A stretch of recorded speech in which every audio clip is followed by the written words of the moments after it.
Salut et bienvenue. Aujourd'hui, on plonge dans l'univers d'un style de bière absolument fascinant et surtout incroyablement rafraîchissant, la saison. On va faire un petit voyage ensemble, de ses origines modestes dans les fermes belges jusqu'au secret pour bien la déguster. Bref, on va tout décortiquer.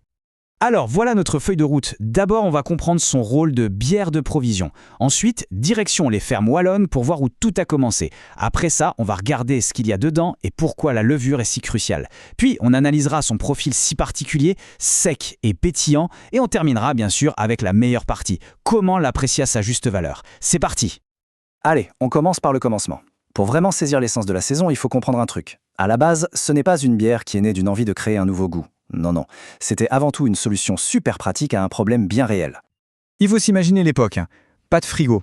Brasser en plein été, c'était prendre le risque que des bactéries gâchent tout le brassin. La solution des fermiers était donc simple. Ils brassaient pendant les mois froids et ils gardaient cette bière bien au frais pour la boire l'été suivant pendant les récoltes. C'était leur boisson, leur carburant pour les longues journées de travail. Une bière du garde, littéralement conçue pour durer. D'accord, on a compris le pourquoi. Maintenant, voyons le où. Parce que l'identité de la saison, elle est complètement soudée à sa géographie. Tout se passe dans les fermes de Wallonie, dans le sud de la Belgique, et cette citation de la brasserie Dupont, qui est la référence absolue pour ce style, résume tout à la perfection. Le but premier, c'était d'étancher la soif des saisonniers, ces fameux travailleurs agricoles qui ont fini par donner leur nom à la bière. C'était simple, fonctionnel et terriblement efficace. Bon, on a vu l'histoire, le contexte, maintenant il est temps de soulever le capot et de regarder ce qu'il y a dedans. Quels sont des ingrédients qui forgent ce caractère si reconnaissable?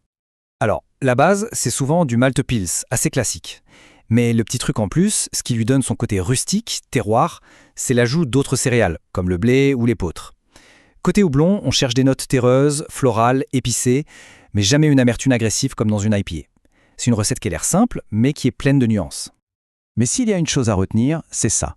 On peut jouer avec les céréales, varier les houblons, mais l'ingrédient non négociable, le cœur du réacteur, c'est la levure. C'est elle la star. C'est elle qui va développer ces arômes si typiques de fruits et de poivre. Pas de bonne levure saison, pas de vraie bière saison. C'est aussi simple que ça. Ok, on a l'histoire, on a les ingrédients, maintenant qu'est-ce que ça donne concrètement dans le verre? On va s'intéresser au profil technique et gustatif de la saison et on va voir que c'est vraiment un style à part. Voilà la carte d'identité du style. On peut regarder l'amertume, la couleur, le taux d'alcool. Mais la donnée la plus importante, la clé de tout, elle est là, la densité finale. Regardez ces chiffres, ils sont extrêmement bas.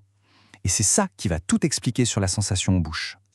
Alors comment on obtient un résultat pareil? C'est un processus en 3 temps. D'abord, le brasseur va tout faire pour créer un maximum de petits sucres, des sucres très faciles à manger pour la levure.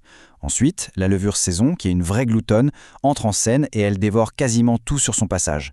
Et le résultat, il est logique, il ne reste presque plus de sucre dans la bière à la fin. Et ce chiffre, cette fourchette de densité finale, c'est la preuve mathématique de ce qu'on vient de dire. C'est une valeur incroyablement basse. Pour se donner une idée, l'eau a une densité de 1000. On est donc tout juste au-dessus. C'est la garantie d'une bière qui ne sera jamais lourde ou sucrée en bouche. Tout ça nous amène à un terme un peu technique, l'atténuation. Une atténuation très élevée, ça veut simplement dire que la levure a été hyper efficace, qu'elle a transformé à maximum de sucre.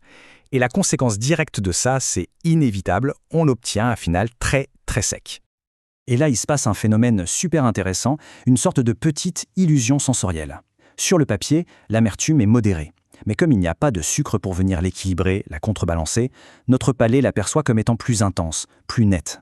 En fait, la sécheresse de la bière met l'amertume sous le feu des projecteurs. Bon, maintenant qu'on a toute la théorie, passons à la pratique, la partie la plus sympa. Comment on profite au mieux d'une 100%? Quand on met le nez au-dessus du verre, on doit s'attendre à un duo de choc. D'un côté, des arômes fruités, souvent des agrumes comme le citron, l'orange, et de l'autre, ce fameux côté poivré, épicé, qui est la signature de la levure. Et en arrière-plan, on trouve le côté céréalier et une touche terreuse ou florale des houblons. Et en bouche, la première chose qui frappe, c'est le pétillant, l'effervescence. C'est une bière très vive. On retrouve bien sûr cet équilibre entre le fruit et l'épice. Le corps est léger, la mousse est généreuse, et tout ça se termine sur ce final ultra sec, super rafraîchissant, qui nettoie le palais et qui, franchement, appelle la gorgée suivante. Un dernier détail, mais qui a une importance capitale, la température de service. La brasserie Dupont, encore elle, nous conseille de la servir autour de 12 degrés Celsius. Pourquoi si chaud? Parce que si on la sert glacée, comme une simple pils, on tue tous les arômes subtils de la levure, le froid les anesthésie. À cette température de cave, au contraire, on lui laisse la chance de s'exprimer, de s'ouvrir, de révéler toute sa complexité. C'est absolument crucial. Et pour finir, à table, la saison est une reine. Son côté sec et ses bulles vives ont un effet nettoyant sur le palais, ce qui la rend incroyablement polyvalente. Elle est parfaite avec des fruits de mer, elle tranche dans le gras des grillades, elle se marie à merveille avec des plats pleins d'herbes fraîches et même avec la cuisine asiatique. Un vrai couteau suisse de la gastronomie. Voilà, on a fait le tour.